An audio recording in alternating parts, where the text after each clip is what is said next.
Hi everyone, welcome back to part 3 of our dry fasting FAQs.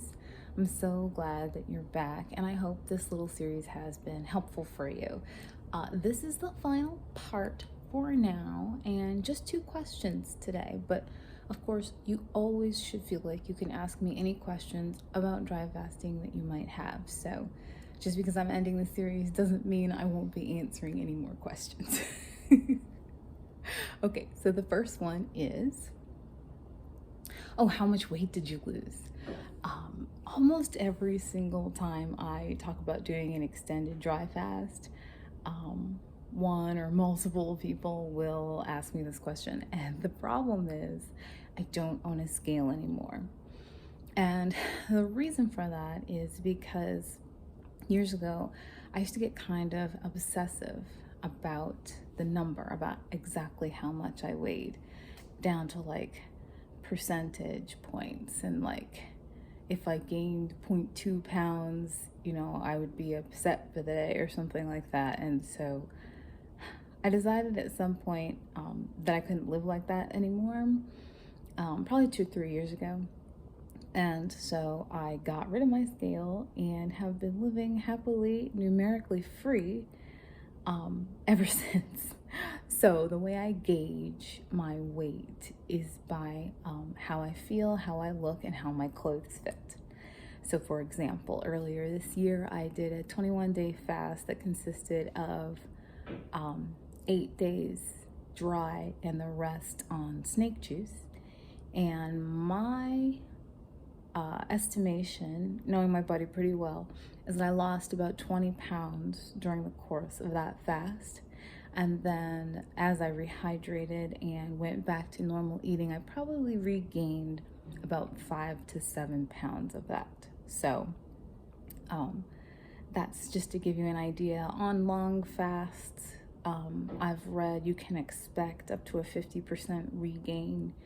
So if you lose 20 pounds, you can expect to gain back 10 once you go back to eating normally. But that's also going back to a standard American diet. So if you are careful about what you eat and you're maybe, say, going keto or plant-based or something where you put a little more mindfulness into what you put into your body, you may not see such a heavy return. And also, if you live a fasting focused lifestyle, meaning you don't do one big fast a year, but you do lots of shorter ones, you're also not going to see as hard a return, because even if you pick up a few pounds the next time you fast, they'll go away again, and over time you would be trending downward. So I hope that helps for people. And really my main point is in addressing this question is that it doesn't have to be about the number. Let it be about how you feel. Let it be about your health. Let it be about how your clothes fit and how that makes you feel. Your blood pressure, your skin, how many inches your waist is.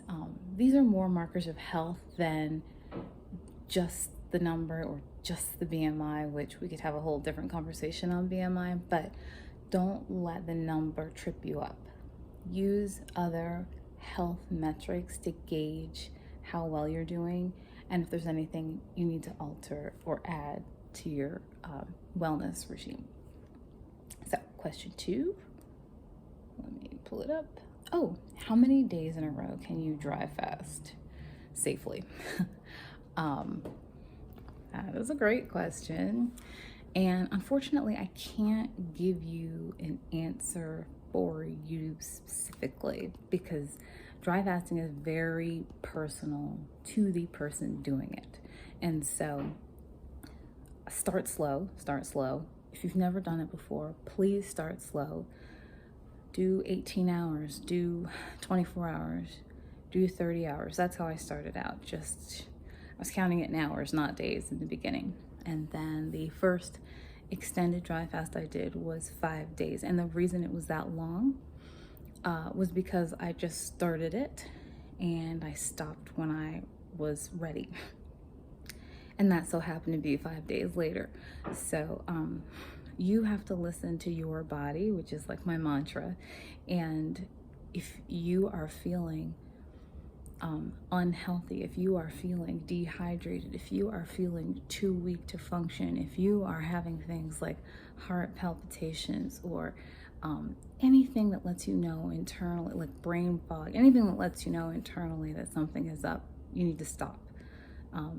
But you can also build endurance by incrementally raising the amount that you did. I did that earlier this year too, where I demonstrated like an incremental dry fasting protocol where you could do 1 day on week 1, 2 days consecutive on week 2, 3, and then work up to maybe 4 or 5 weeks later, or 6, and then you're adding a little bit each time, but you also have ample time for your body to recover between each one. So those are just a couple of tips to help you gauge. Now, if you're familiar with my channel, you might know that the longest dry fast I ever did was 9 days.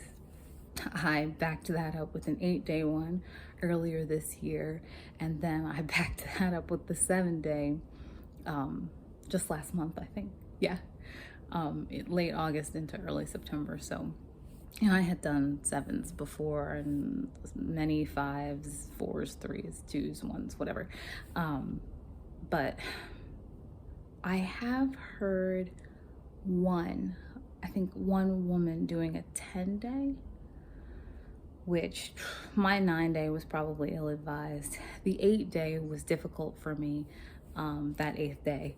And, but you know what? When I did the 9-day, the 8th day was the hardest that time too. So maybe there's a wall there for me personally. But 7 is probably the longest that I would do from now on doing extended. But keep in mind too, I've worked up to that over about the last year and a half or so. If you're new to it, just do a couple of days at a time, then come back, rehydrate, refeed, and you can go for more. So I hope all this helps you guys. Thank you so much for joining me again. If you have any questions, always feel free to leave them. If you haven't hit subscribe yet, do so. It's great to have you here, and I will see you soon.